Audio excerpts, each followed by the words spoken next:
Now imagine starting a clothing brand from your parents' garden shed and 10 years later is generating over $100 million a year. With stores in LA, London, celebrity fans, a fan base that just buys every new drop in minutes. It's not a fairy tale, this is the story of Represent, one of the fastest growing streetwear brands in the world. Today we're breaking down exactly how they did it, strategy, systems, mindset that took them from a backyard operation to a global streetwear powerhouse. At the core of Represent's success are three key pillars. There's authentic founder storytelling, relentless product evolution, and strategic scaling without selling out. But before we break these down, let's set the stage. Represent started back in 2011 when George and Michael Heaton, two brothers from Manchester, decided to start printing t-shirts out of their family's home. George was actually studying graphic design, and his creative eye quickly translated into minimal, bold designs that captured attention. They didn't have any funding connections, retail partners, any of the stuff that they currently have, but what they did have was taste and consistency, and every drop was better than the last. Every photo, every t-shirt, every caption, they moved the brand forward. And before we keep going, I just want to say my name is Christian Pignon, one of the co-founders here at Bit Branding. We specialize in helping clothing brands scale online. We've served over 300 clothing brands in the last year alone. I appreciate it if you like and subscribe so you don't miss out any of our latest content. Now, Represent's rise wasn't instant. They actually grinded for years, but one thing separated them early, and that was authenticity. George didn't act like a CEO, he acted like a community builder. He was on Instagram every day, posting designs, asking followers what they thought, showing behind the scenes the failures, sharing the wins, and literally bringing fans into the story. That transparency became Represent's secret weapon. Instead of paying influencers to fake hype, the founder himself became the influencer. And I think a lot of business owners nowadays struggle with this, struggle with the fact that in order to grow the brand, to some extent, like, you have to be the brand, especially starting off. You have to grind, you have to get yourself out there, you have to be willing to fail, you have to be willing to put in the reps, right, in order to become something great. Now, by 2016, Represent had found its voice, premium streetwear that felt elevated, but still rooted in real life. It wasn't hype beast, chaos, or it was, the extreme luxury. It was technically everyday wearable pieces that felt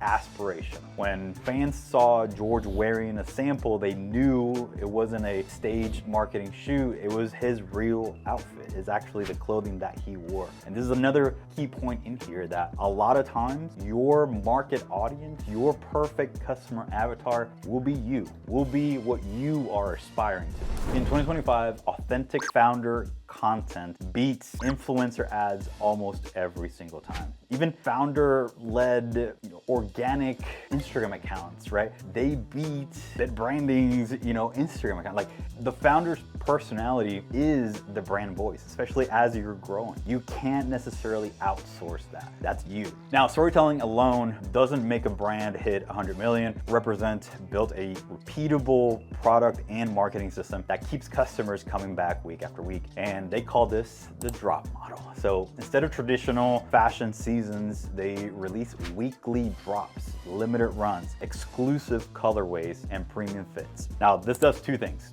First, it keeps the brand top of mind every single week, so you're not waiting months for new pieces. And second, it drives urgency when items sell out fast. It triggers the psychological principle of scarcity. People act faster because they don't want to miss that particular drop. Here's the crazy part. Represent has built such a loyal base that 70% of their revenue is direct to consumer. They don't rely on department stores or middlemen. They've trained their customers to buy straight from their website. And that level of control is absolute gold. It means that they can actually test designs instantly, they can own their margins, and build a direct relationship with the buyers.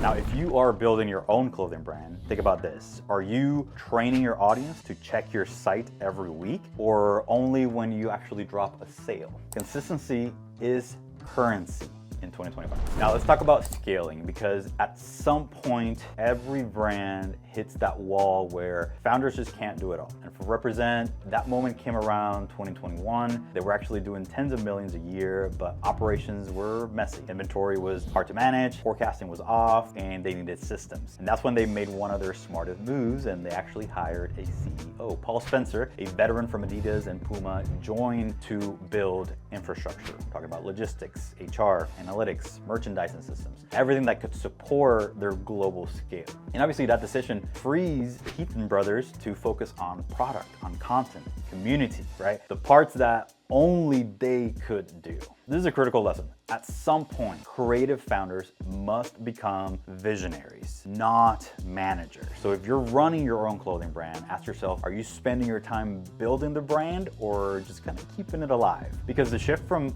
operator to architect is what turns $1 million brands into $10 million brands, and eventually $100 million brands, right? And here's where Represent really leveled up. They didn't just grow wider, they grew deeper. Once their core products, hoodies, tees, denim, were dominating, they started expanding into new verticals. In 2021, they launched the 247, which is a premium performance line that mixed gym wear with street style, and it took off fast. It now represents nearly 20% of their total sales is that 247 line that they created. And in 2024, they've announced Represent Woman, a long-awaited move into women's wear after years of customer demand. But they didn't rush it. They actually spent months developing fits, fabrics, and female-led design team to make sure it wasn't just a pink version, right, of the men's pieces. It was actually a true extension of their lifestyle brand. And that's the right way to expand.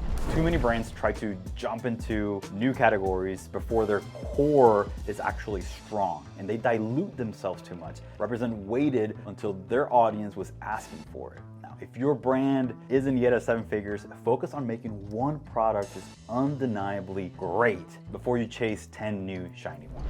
Now by 2024, Represent had more than 140 retail partners, from Harrods to Selfridges to Sense, but direct-to-consumer was still their engine. And they made another major move, selling a minority stake to a private equity firm called True. This wasn't a cash out, it was a scale up, right? The investment gave them capital to expand into more stores, including flagships, stores in Los Angeles, Manchester, London, and to build the backend systems for a billion-dollar brand. This is really, truly a textbook example of how to bring in capital without necessarily losing control. They didn't sell the brand, they partnered with the right people to amplify it. And for smaller clothing brands, that's a powerful lesson. Money isn't the goal, momentum is. Represent's growth isn't luck, it's a masterclass in stacking smart moves over time. First, they build community trust through authenticity, then they created predictable demand through their weekly drops. Next, they professionalize operations with the right hires, and finally, they expanded thoughtfully into new categories and different channels. Each of those stages was intentional, and what's really interesting is how they managed to scale without losing culture. George Heaton still documents the process on Instagram daily, showing new products, design sessions, even personal milestones. And fans feel like they're part of the journey. They're not just buyers. That emotional ownership is what most brands never truly achieve, right? When customers feel like they're part of the story, they don't just wear your clothes, they represent your mission. Now, I will say this, it's not all smooth sailing, right? Represent faces some of the same challenges that come with massive growth, like managing your inventory across countries and continents, like keeping their brand exclusive while trying to scale for retail, avoiding overexposure or losing that authenticity, building systems fast enough to match demand. But here's what gives them the edge is that they are self-aware. George and Michael know what made the brand special in the first place, and they protect it fiercely. They don't do every collab that comes their way. They don't chase trends. They focus on longevity. And that's why they're on track to hit 9 figures in annual revenue and potentially build a billion-dollar company in the next 5 years. Hey, if you're enjoying this, I just want to say if you are a clothing brand owner and want to jump into the specifics of your brand and how to grow it profitably, you can schedule a free 45-minute strategy session with us. There are limited spots, so go find a time now. There's a link in the description down below. Now, I want to give you some takeaways here, some 5 good takeaways that you can actually apply to your brand. Number 1 is going to be build your brand's voice through your own story. People don't buy logos, they buy alignment. Number 2, to create consistent drops, not just random launches or product, whatever. Like, predictability drives repeat revenue. Number 3, don't be afraid to bring in experts. A real CEO can free you to think bigger. And even, I mean, we're talking about CEOs, but literally just a virtual assistant, right? To help you with the minutia, the things that you don't want to necessarily take care of right now. Number 4, expand only when your audience demands it. If customers are begging for a new category, that's your green light. Just because in your head you've always had this vision of being so big, don't rush it. You need to work on your core right now. Number 5, protect your DNA. Scale fast, but stay authentic, because trust doesn't scale if you lose yourself. Represent didn't reinvent streetwear, they just executed it with discipline, storytelling, and culture. And if you apply the same principles, the founder authenticity, the drop cadence, strategic scaling, your brand can do the same. Hey, if you found this breakdown valuable, make sure that you hit that like button and subscribe. And I actually have another video that I did on Represent, but I actually went deep dive into their website, into some things that they're currently doing that you can also apply yourself. Go check that out next.